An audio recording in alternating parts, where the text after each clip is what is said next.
Hello Aquarius, welcome to the Plaid Sheep Oracle. Yours is a challenging reading, Aquarius. Challenging for me, maybe not for you. I've been sitting here with it for a little while,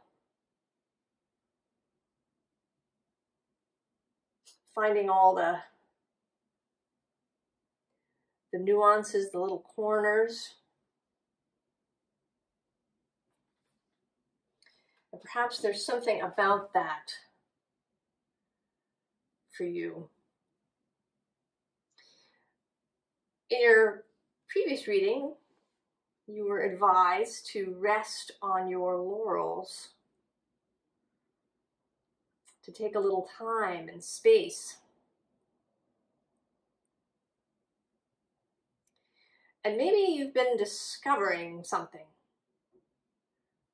in this process.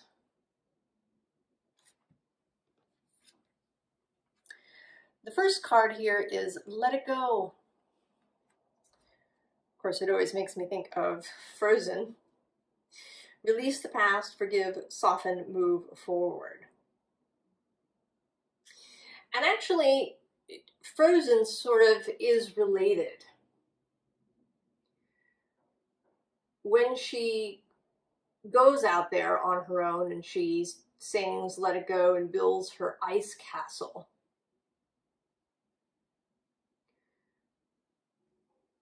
she's leaving behind rules that she feels have been constraining her power. But then she also leaves behind relationships. And that, of course, is about her fear that she might hurt somebody.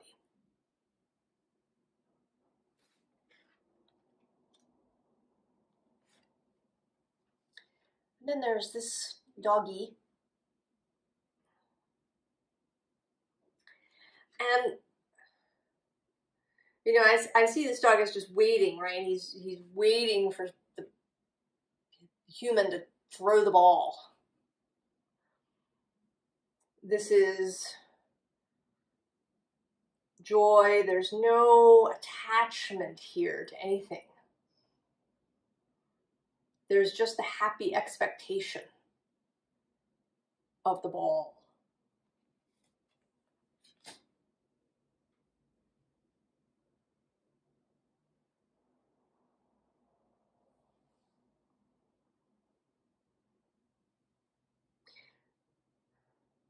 So as a result of watching a Sand Tarot reading the other day, she mentioned the Seth material. And it was always kind of on my list to read it, but I hadn't.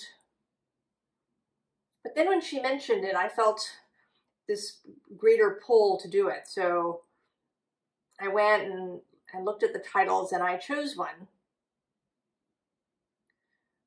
about living in a magical way. And I've only started to read it, but it brings in a whole bunch of things that I've been thinking about. And finding in other sources, The Master and His Emissary by Ian McGilchrist, among other things.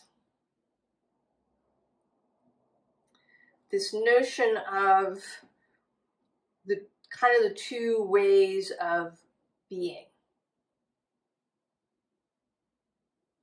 A way that's very linear and logical, the way that, you know, sort of most of modern society functions, and then this other way. And this other way is kind of brought into being by all the water. It's a felt way.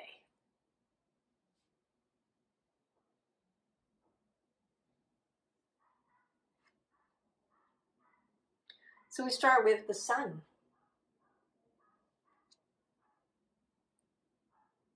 But oddly, there's this blue flower up here, which is making me think of a blue ribbon. Like you win something at a fair, or particularly kind of at a science fair. That's something else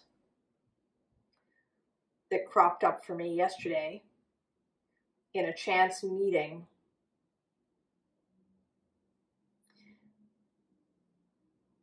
And always these things that I have experienced often kind of get brought in to the readings that I do. But this one seems especially like that, like it's pointing this out to me especially. This magical way of being that acknowledges all of the connections that we have to everything. And how much information is incoming all the time, though we may discount it or not even notice it.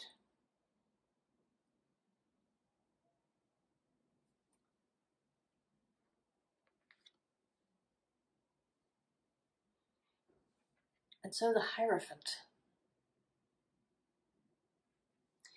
And I want to say that he represents all, right, sort of teachings, information, things like the Seth material, readings that you may watch on YouTube or have in person. All of this esoteric, non-logical information. And perhaps if you have taken this pause and you've been reflecting, maybe there's been time for you to really notice these interconnected threads.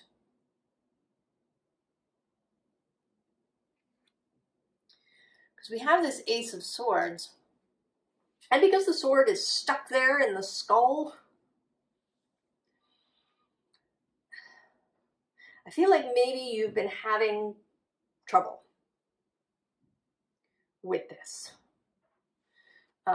This sword through the head in combination with this particular Herald of Swords who's very cautious, you know, looking over her back shoulder. Looking over her back, over her shoulder. Looking behind her for trouble. She's not, often the Herald of Swords is depicted very exuberantly. But she seems extra anxious about either what might be coming up behind her or maybe something she's left behind. Because entering into this new way of being,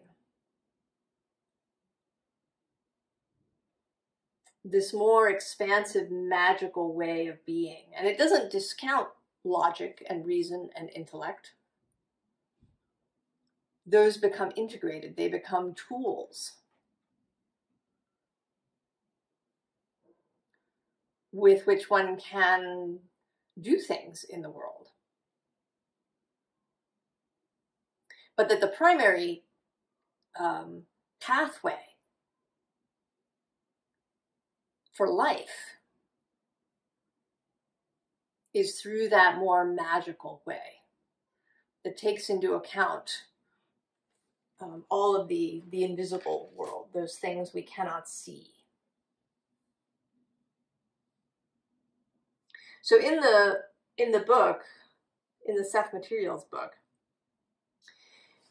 he talks about how things like telepathy or you know, intuitive knowings, psychic knowings are, right, they're the way that we allow the magic to be, right? We're kind of allowing it in this little tiny stream. when we could, in fact, allow it for our whole lives. And that is who this Queen of Cups is. She is the part of the self that allows all of that. The intuitive kind of high priestess energy, which pays attention not only to ideas or clairvoyant visions, but also to dreams, to feelings, to all of the promptings of the heart.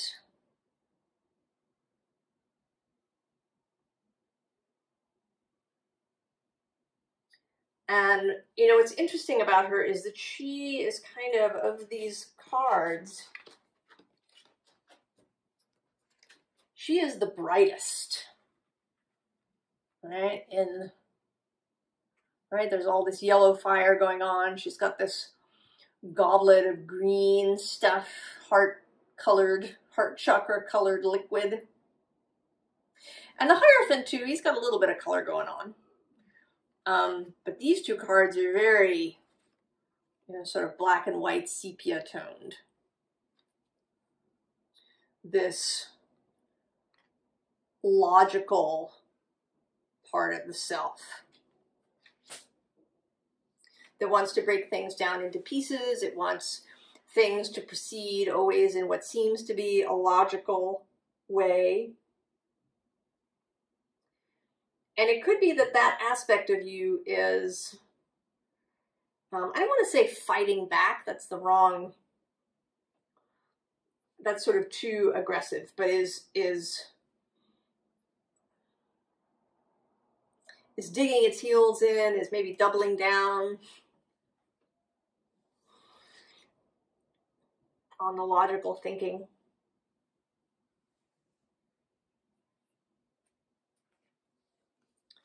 So, the Eight of Materials. Now, this just appeared in the Pisces reading I did yesterday. And it came out completely differently. Here it is that logical mind trying to make sense of things, trying to fit things together, trying to force it perhaps or figure it out.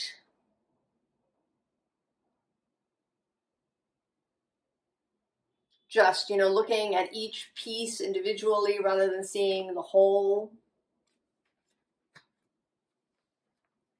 And at the bottom of this deck is this Six of Emotions. It's very sad.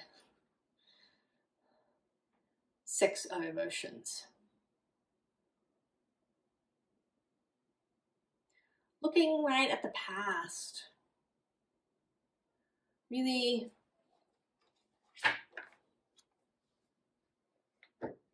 things perhaps that were painful from the past. Ways that things didn't work out.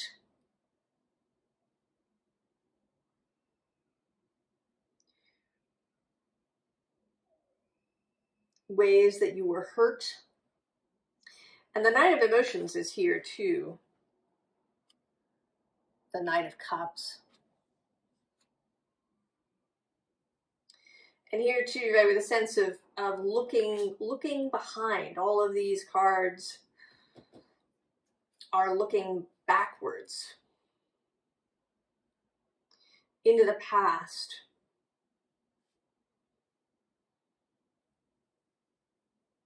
But right? After everything that you've done and during this pause that this is, right? No. Right? The past is the past. And you don't want to be carrying it forward with you. But there's something,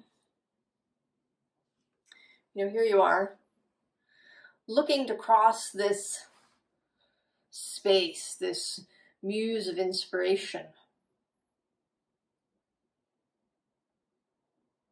The King of Fire in this deck.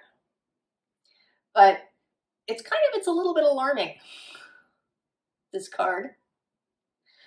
There is all this fire going on. There's this mysterious pyramid. There's these people kind of hanging out over here. Maybe you don't know what they're about.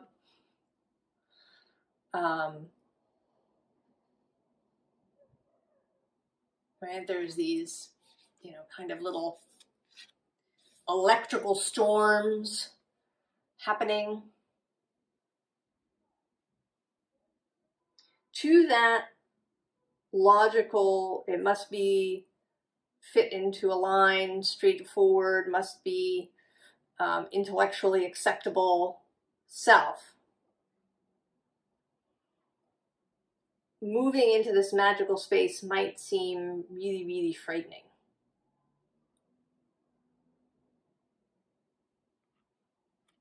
And I think you're hesitating, Aquarius, a little bit. Hesitating to cross this space. Because it may also feel like once you do it, once you've passed through this opening, that's it. You can never go back.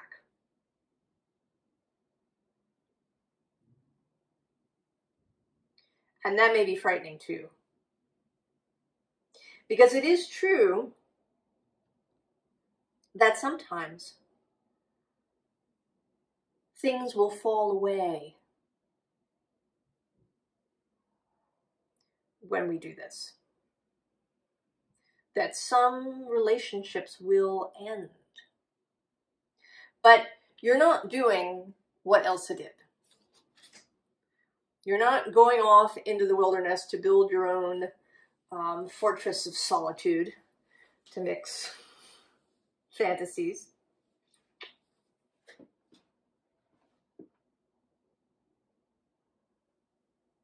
You're not running away from anything. You are moving toward. And it may feel, perhaps, like you're running away from things, that there's some responsibility that you feel like you're walking away from, some commitment that you made earlier in your life, maybe even subconsciously, to follow a certain path.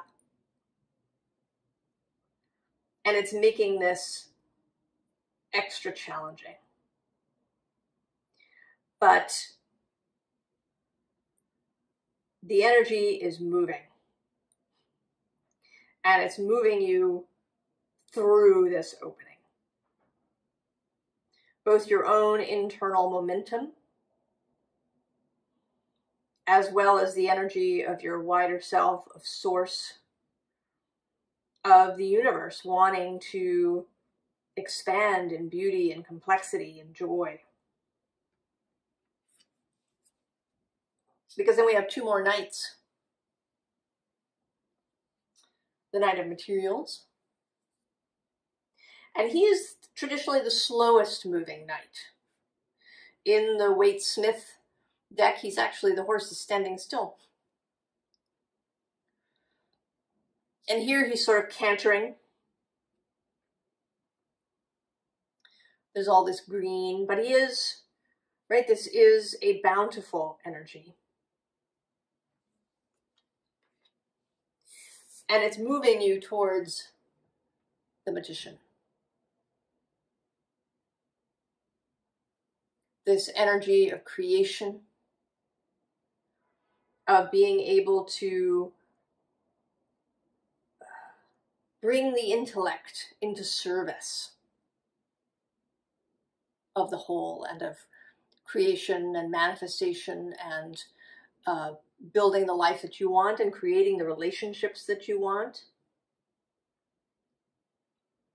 and of being an inspiration to other people.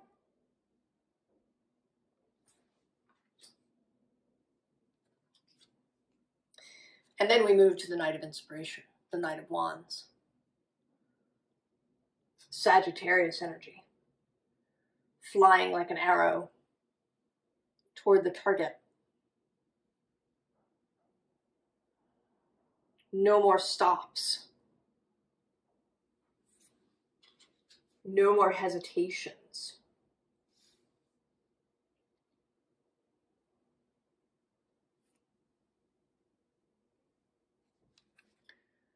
Six of air. And this today feels kind of like a cosmic clock, almost like the Wheel of Fortune. That this energy is happening. It is happening now, all around you. And you can try to resist it. I mean, you can do your best to stay on this side of this gap, but that's going to get really uncomfortable. And I don't think you really want to. I think it's unlikely that you really want to stay there. You know, and there may be ways, you know, to get the intellect on side. To give it tasks. Right? To read all of the good stuff. To, you know, give it a job of imagining something into being.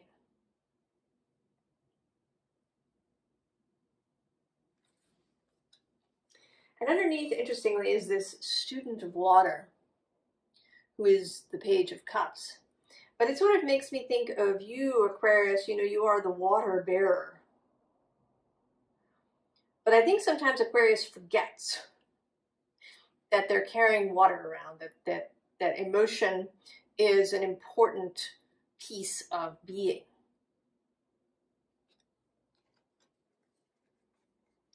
And that maybe you're really learning as a student of water to really get into it, to really start feeling things and feeling what is right and which way to go.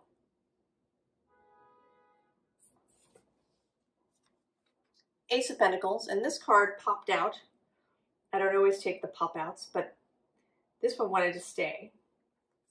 And then followed immediately by the second card, the Two of Pentacles. So there's a progression here that's happening. And also a little bit, right, this is a very earthy scene, but then here we've got an egret, who is a water bird, right? They do spend a lot of their time on the ground walking through swampy and watery areas, but they can fly. Unlike this bear. So there is progress,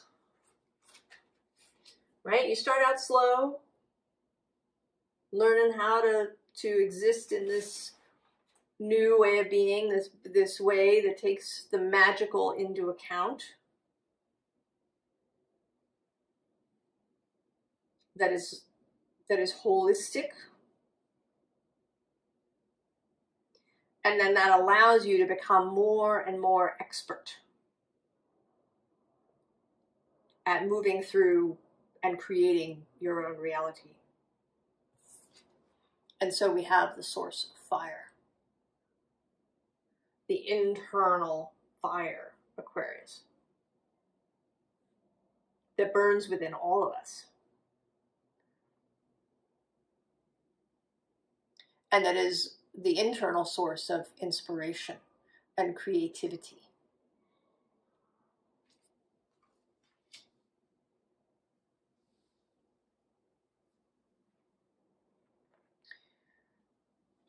So Lorelei is sort of another card of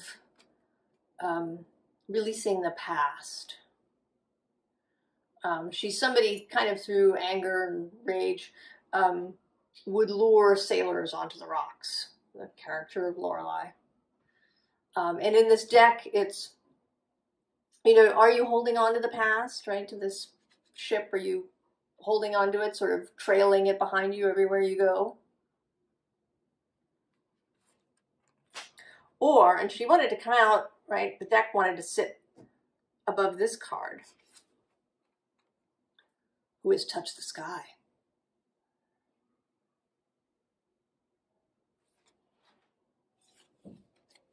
Right? Who?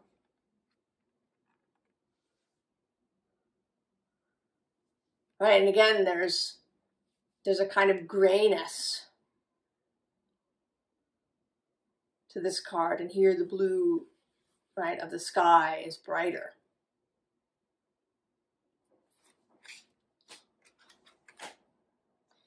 So, the perfect key to open this house of flowers. Right, to open your own heart and to open the house of flowers so you can go live in it. Right, is to touch the sky. So it's to release, it may just be old beliefs. There may not really be any heavy emotional stuff anymore.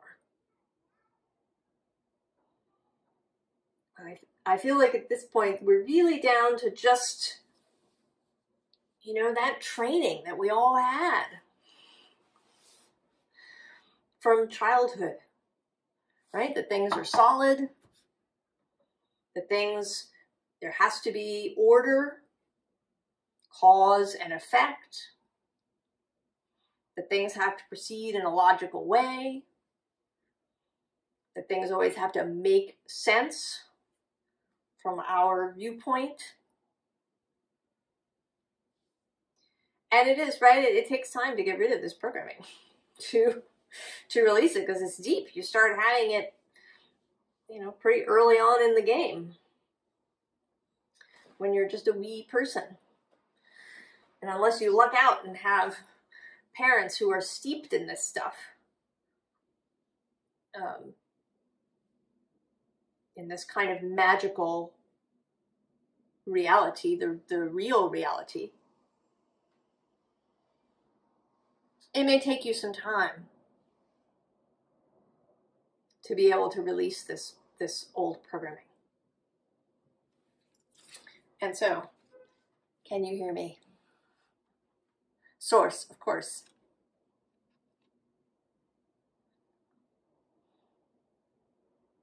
Do you hear the message?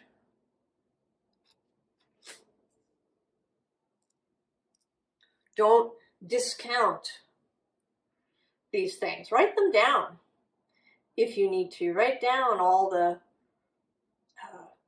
synchronicities and the magical happenings that occur, the amazing meetings that you never expected, or changed relationships. Write it down if that's helpful. So you have, you know, what the intellectual mind likes, right? There's some proof that these things happened.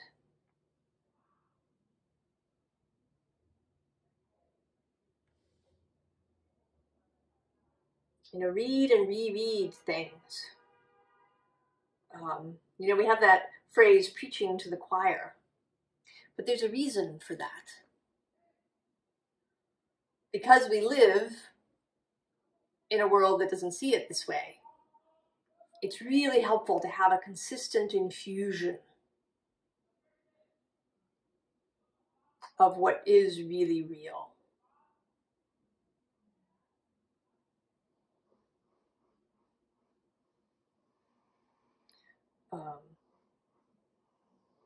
So, advice.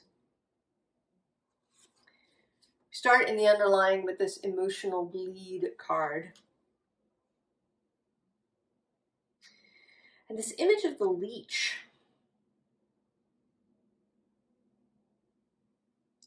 You know, it's kind of the way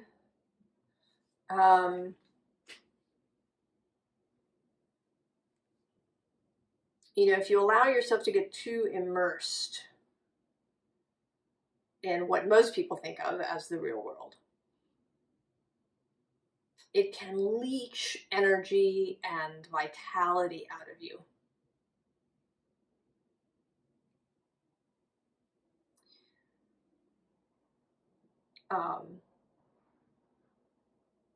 So be careful of how you spend your time, where you put your focus, who you have conversations with.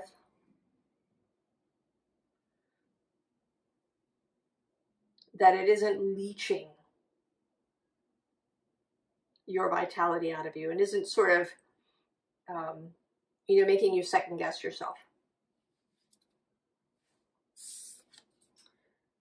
Focus instead on this apple bear fruit bearing.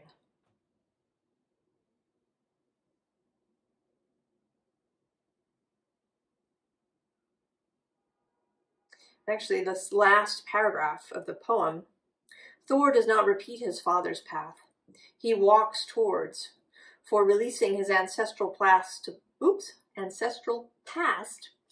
to blossom, mature, and be his own apple bearer.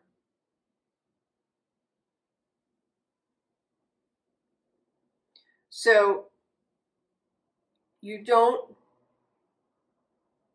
have to repeat the past.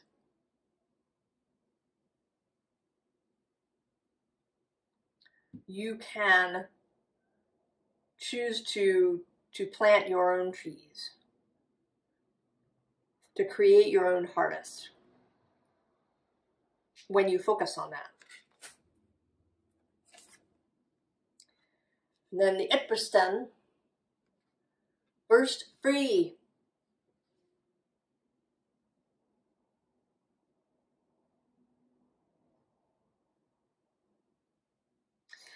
And the taut bowstring knows this foe obsessing pairing will eventually break free from its narcissist fist. So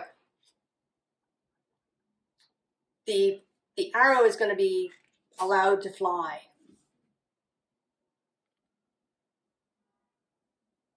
Don't resist it if you want to go. And I think you do. Right? You want to go. You want to live in this more full, expansive, gorgeous, magical reality. So the arrow is going to fly. And then the Ginungadap. I love that word. The void, the seed.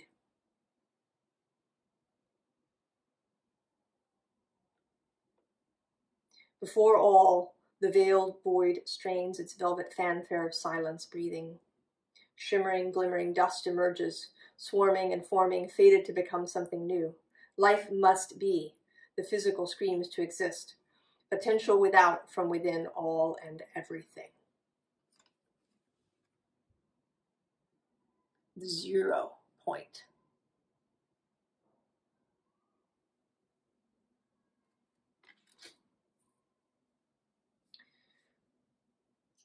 So, Aquarius.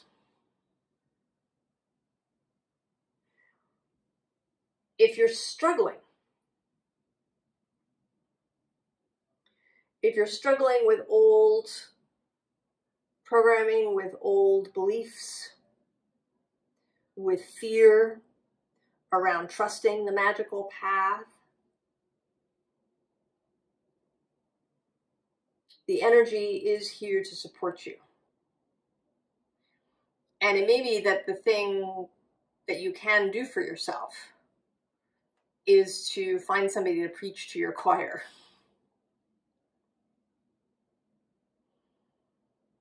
especially now in these early moments when you're new in this space, when you are just a student of water.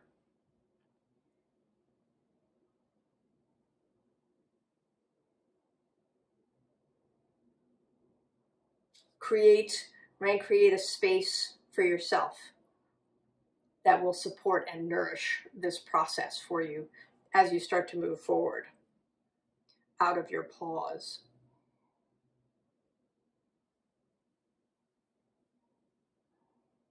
I wish you the very, very best, Aquarius, and I will see you next time. So long.